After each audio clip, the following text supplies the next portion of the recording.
Ribuan wali Allah terharu melihat kehebatan umat Islam Indonesia. Assalamualaikum warahmatullahi wabarakatuh.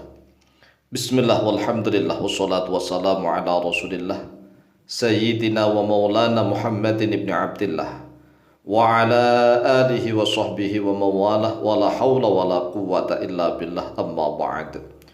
Saudaraku kaum muslimin wal muslimat rahimakumullah, wabil khusus saudara-saudara kami para pecinta dan subscriber channel YouTube Al-Mu'allim Center dimanapun berada, yang tidak lupa dan tidak bosan-bosannya senantiasa kami doakan semoga Allah Azza wa Jalla memberikan kesehatan, sehat walafiat lahir dan batin.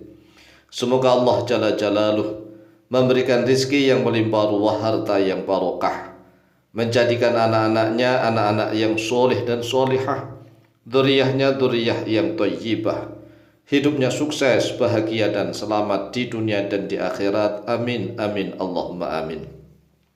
Saudaraku kaum muslimin wal muslimat rahimakumullah, ketahuilah bahwa selama kurang lebih 200 tahun, yaitu antara tahun 1500 Masehi sampai 1700 Masehi, ini kurang lebih 200 tahun, perkembangan agama Islam di Indonesia sangat menakjubkan dunia, karena daerah-daerah di Nusantara kala itu dikuasai kerajaan Islam yang menerapkan sistem kesultanan, mulai dari Kesultanan Aceh Darussalam di Sumatera.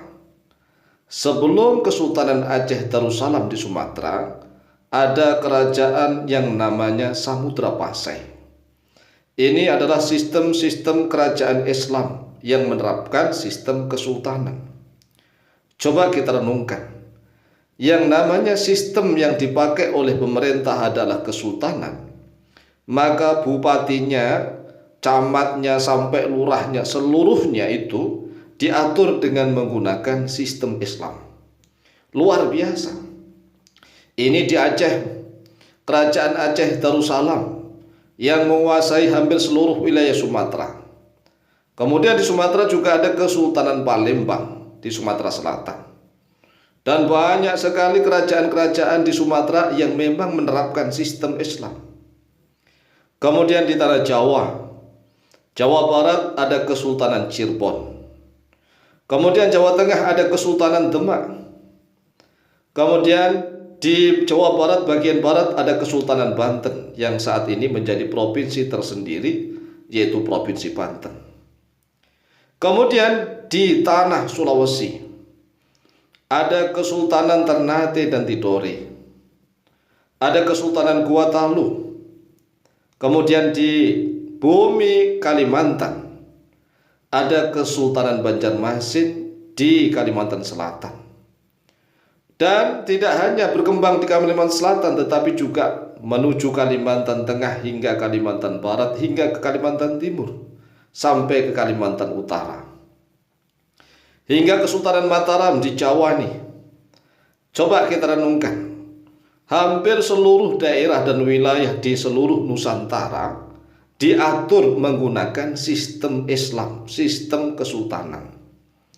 Mulai dari lurah Kuwu, ya zaman dulu Kuwu, lurah Kuwu sampai kepada Demang, naik lagi sampai kepada bupati, kemudian sampai kepada Tumenggung hingga kepada sultan, semuanya menerapkan sistem Islam.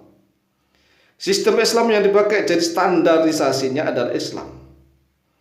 Sehingga kemajuan umat Islam tatkala itu selama hampir kurang lebih 200 tahun luar biasa. Di kampung-kampung selalu ngaji, pengajian yang digalakkan luar biasa. Bahkan hampir setiap umat Islam di Indonesia saat itu dipastikan bisa menulis Arab Pegon. Arab Pegon itu tulisannya Arab, tapi bahasanya ada yang bahasa Jawa, ada yang bahasa Sunda, ada yang bahasa Melayu, menggunakan bahasa kedaerahan, tetapi hurufnya Arab. Bahkan nih surat menyurat antar kesultanan tidak menggunakan huruf Latin, tetapi menggunakan huruf Arab. Juga tidak menggunakan huruf Honocoroko, huruf Jawa, tidak. Menggunakan huruf Arab tapi berbahasa daerah. Inilah kehebatan umat Islam di Nusantara kala itu.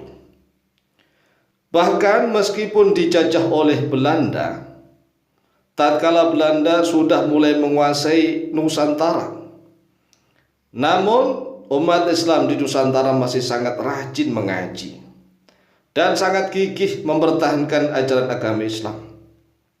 Di kampung-kampung digalakkan adanya langgar dan musola atau langgar atau surau. Di mana-mana senantiasa dipenuhi dengan pengajian. Hampir setiap anak-anak kalau ba'da maghrib membawa oncor, membawa obor, penerang menuju ke masjid. Hingga pakai subuh, sampai subuh pun mereka tetap menggunakan oncor. Tidur mereka di masjid atau di surau-surau. Mereka sangat kuat ilmunya, akidahnya, keimanannya. Sehingga walaupun dijajah oleh orang-orang kafir, jarang sekali umat Islam kala itu murtad. Jarang sekali ya ada, tetapi jarang. Bahkan mereka mampu mengislamkan orang-orang Hindu dan Buddha, orang-orang dinamisme, orang-orang ateis, orang-orang yang tidak punya agama atau punya agama kedaerahan, mampu diislamkan oleh umat Islam saat itu. Ini kan perkembangan yang sungguh luar biasa. Hingga tercatat jumlah umat Islam di Indonesia tidak hanya mengandalkan jumlah kuantitas, tetapi kualitasnya juga sungguh luar biasa kala itu.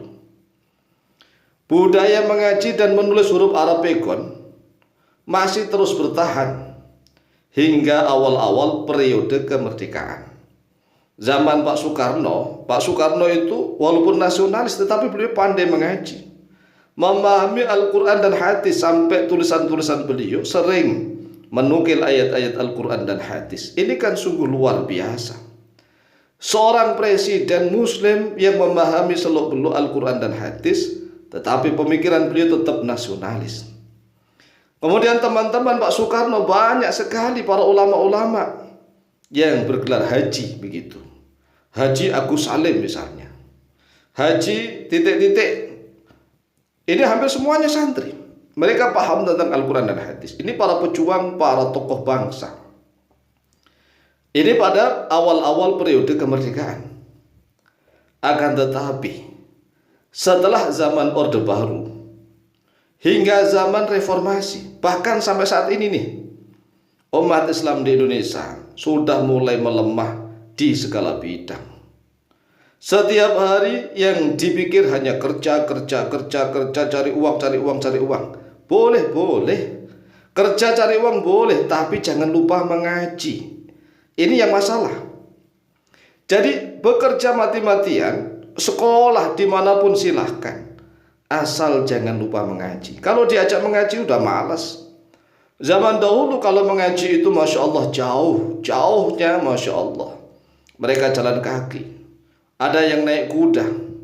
Bahkan kalau mereka itu memondokkan anaknya di pondok pesantren, mereka membawa gerobak pedati, isinya bahan-bahan makanan. Mengapa? Karena mondok di pesantren zaman dahulu, para santri harus memasak sendiri seadanya. Mereka berjuang di mana-mana Islam berkembang, sangat luar biasa, sehingga wali-wali Allah tatkala itu sangat terharu. Nah, sekarang ini wali-wali Allah sedang menangis melihat umat Islam di Indonesia semakin banyak, tetapi tidak berkualitas. Bahkan kalau diajak ngaji sangat malas sekali.